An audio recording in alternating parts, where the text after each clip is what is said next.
Olá pessoal, sou o professor Roder, canal Terra Firma Society. Vamos se inscrever aí se possível, deixar o like, o dislike, acionar sininho, se puder indicar para outras pessoas, eu agradeço. Hoje é dia de Sexta Sombria e hoje é dia de Dr. Satan ou Dr. Satã. Eu achava que era um pireixo do Rob Zombie, né? Apesar que não vai ter muito a ver, você vai ter uma referência em algumas coisas do filme lá na Casa dos Mil Corpos, mas o Dr. Satan existiu de verdade, eu nunca imaginei assim que eu estaria aqui fazendo um vídeo sobre ele. O nome dele era Marcel Petiot, tá? Vamos lá na cola e eu começo o freestyle aqui. Ele nasceu no dia 17 de janeiro de 1897, ele foi executado por guilhotinado, em 25 de maio de 1946, com 49 anos, né? Ele era francês, né? Os crimes ocorreram na França e a gente vai ter assim a história dele aqui agora. Então assim, ele tinha um prédio, vamos começar de trás para frente. Ele tinha um prédio onde ele atendia, né? Ele era um psicanalista. Ele também fazia tráfico de drogas e aborto. Então ele dava receita para gente que não precisava, para tomar remédio opiáceo, né? E ele fazia abortos ilegais nesse consultório dele. Mas houve uma reclamação que tinha um cheiro de podre vindo do porão aí desse prédio dele. Foram dar uma olhada e a polícia encontrou um monte de restos de corpos assim, queimados, desmembrados, assim.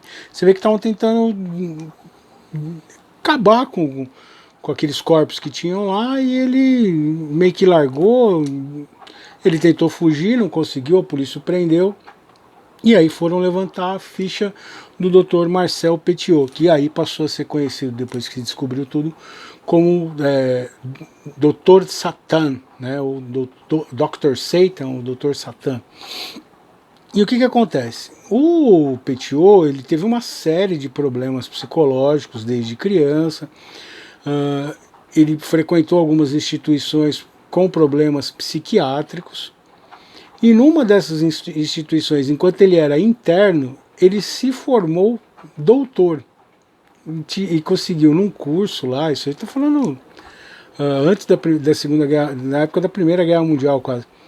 Não, desculpa, na época da Primeira Guerra Mundial ainda. Ele conseguiu se formar como psiquiatra sendo um paciente de uma instituição psiquiátrica. Coisas que vai entender, né? Ele começou a atender essas pessoas, mas ele tinha sérios problemas psiquiátricos. Tanto que ele estava numa instituição. Mas eles achavam que você fazer curso enquanto você estava lá era um jeito de reabilitar a pessoa. Válido. Só que no caso dele não funcionou. Esse cara, ele era um grande bandidão, assim, na verdade. Ele não vai entrar aqui na característica do serial killer que a gente imagina, o cara que matava para... ele vai entrar no esquema que nem do H.H. Holmes. O que ele fazia? Ele queria ter ganho com as vítimas dele. Então eu vou chegar lá. Ele foi prefeito de uma pequena cidade na França, tá? Foi eleito 2 vezes. Ele foi condenado lá por desviar de recurso público, né? Você vê que o cara era um sem vergonha. Ele tentava se dar bem, desviar recurso, enganar as pessoas, né? Fazer lá. Ele não tinha muito essa questão ético-moral elaborada, né? E aí ele foi para Paris, começou a medicar lá. E durante a Segunda Guerra Mundial, acredita-se que ele tenha feito vítimas antes, tá? Que ele era um cara que não tinha muito problema, assim, de se aproveitar da pessoa, qualquer que fosse o custo, assim. Para ele, o importante era ganhar grana e se tivesse que matar a pessoa, se a pessoa morresse nesse processo dele, tudo bem.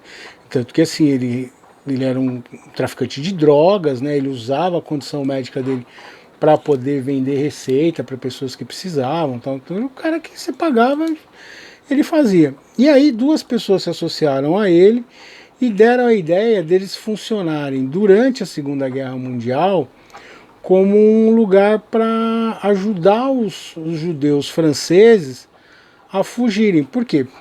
Para quem não sabe, a França ela vai ser subjugada pelo Hitler e ela vai fazer parte do Império Alemão. Então a França durante um tempo ela teve um governo nazista, né? Tinha resistência francesa, e tinha uma série de pessoas que lutavam contra isso, mas até então quem mandava na França eram os nazistas. E qual foi o esquema que ele montou?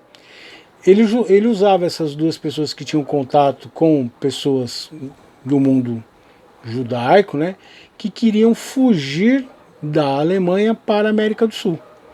Então ele armou todo um esquema que ele dizia para as pessoas que não era aberto, né, tinha que ser uma coisa secreta, porque senão ele poderia ser preso pelos nazistas e morto, mas o que ele fazia? Ele recebia a pessoa, falava, ó, eu vou criar uma identidade nova para você, né, através dessas outras 2 pessoas, eu vou criar uma identidade nova para você, você vai para a América do Sul, você vai ficar escondido lá, você não vai poder entrar em contato com a sua família, até para não descobrir esse nosso esquema. A única coisa que eu preciso é que você tome uma vacina para se imunizar, para poder chegar lá numa boa e tudo mais, né? Aí contém promoção paga. Não paga não porque eu estou recebendo nada, mas tem alguém vendendo ovo, laranja e era mais ou menos isso. Ele fazia uma propaganda e tal. E qual era o crime que ele cometia junto com esses caras? Quando a pessoa vinha, pagava, fazia tudo o que ele tinha pedido e pagava caro assim para poder fugir. Imagina a situação, né? Porque nós estamos falando do regime nazista, as pessoas, os judeus sendo perseguidos, colocados em campo de concentração, então as pessoas ficavam desesperadas, ela pagava o dinheiro que fosse para poder fugir ali da Europa, né? Ao invés dele dar a vacina, ele dava uma injeção de cianeto nas pessoas e as matava e se desfazia do corpo delas. Ou seja, você tinha quase um crime perfeito aí. Por quê? Porque você estava pegando uma pessoa que tinha dito para todo mundo que ela ia fugir, que ela não ia estar mais ali. Então ninguém ia procurar essa pessoa ali na França. Se tentasse contatá-la, ele podia falar, ó, talvez a resistência, talvez os alemães tenham interceptado e pegado a pessoa, eu fiz a minha parte, me desculpa. E o que fez com que ele fosse pego foi justamente isso, o desleixo dele em relação a cobertar o crime, de ter largado. Então o que ele fazia? Ele matava a pessoa, no consultório dele, dava essa injeção de cianeto, a pessoa morria, eles levavam lá para o porão, ele e os comparsas desmembravam o corpo, jogavam lá, incineravam e davam fim no corpo da pessoa, e ficava com o dinheiro dessa pessoa que estava juntando tudo que ela tinha para começar uma vida nova. Então a pessoa pagava uma parte já para ele, e o restante que essa pessoa guardava para poder usar lá, ele também acabava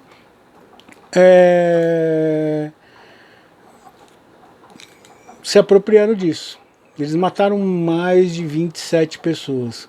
Eles conseguiram identificar, entre pessoas que eles sabiam que tentaram isso e nunca mais foram encontradas, e restos de corpos de 27 pessoas. Todos eles foram guilhotinados, né? Foram condenados. Ele veio com uma história para o governo francês que ele fazia isso e ele era da resistência francesa, e que na verdade aqueles corpos que estavam lá não eram de franceses, mas eram de agentes alemães infiltrados. Então ele tentou ainda se sair como herói. Você imagina como o cara era psicopata, ainda ele tentou convencer as pessoas que ele tinha matado aquelas pessoas eram nazistas, e que ele fez isso pela resistência francesa para poder cumprir a parte dele de patriota e tudo mais assim. É óbvio que não colou, né? Ficou muito claro assim. Depois levantaram todo o histórico dele, viram que ele era uma pessoa execrável, né? Tinha cometido delito de tudo quanto é jeito, tudo que você puder imaginar de crime por dinheiro, por ganância, ele fez, né? E entrou para a história como o Doutor Satã, né? Então é um cara que ele utilizava da confiança que ele inspirava como médico, né? Você imaginar o juramento de Hipócrates, então você fica esperando dessas pessoas o melhor possível, né? Que elas pelo menos não vão te fazer um mal desse jeito. E era justamente aí onde ele pegava e cometia essas barbaridades.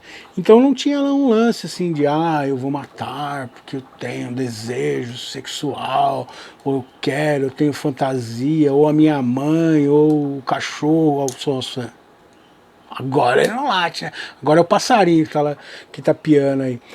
Os passarinhos latiam, aí o bagulho, só tá faltando isso no Brasil agora, o passarinho latir.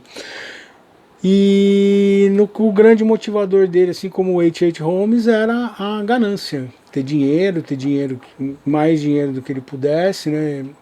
Ele já tinha, você imaginar, ele já tinha. E dizem que ele era um bom médico. Olha que doideira isso.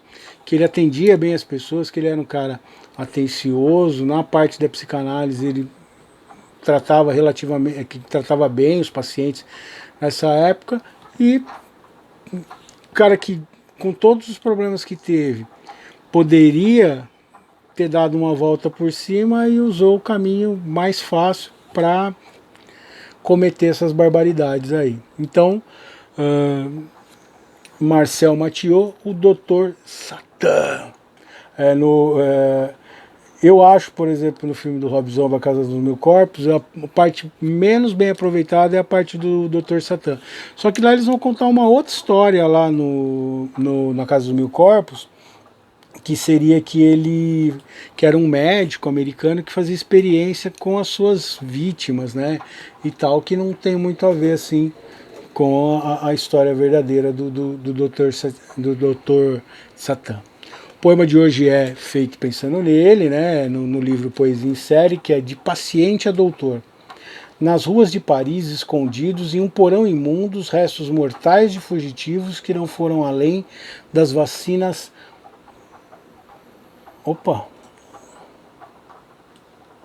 Os restos queimados de fugitivos que não foram além das vacinas mortais, cuja imunidade traria uma nova chance de dignidade àqueles que eram perseguidos e foram iludidos pelo doutor, que na verdade nunca tinha deixado de ser um paciente sem moral ou misericórdia, em que a única coisa a se importar era o ganho fácil a qualquer custo. Esse aí foi o Dr. Satã, um cara que uma das coisas muito loucas dos serial killers é alguns que chamam mais atenção são esses que eles usam o artifício de trazer a pessoa para sua armadilha sem que a pessoa imaginasse, assim, achar que a pessoa vai ser ajudada ou que você vai ajudá-la, e eles vão trair a confiança dessas pessoas. Diferente tipo de um Richard Ramirez, que já vai atacar com tudo, né, um BTK, mas é esse que vai ter essa premeditação, assim, de você acreditar na boa vontade dele e ele não ter menor compaixão pela vítima. Grande abraço, deixa o seu like, seu dislike, se inscreva no canal aí, a gente vai se falando em outros vídeos. Até outra sexta sombria.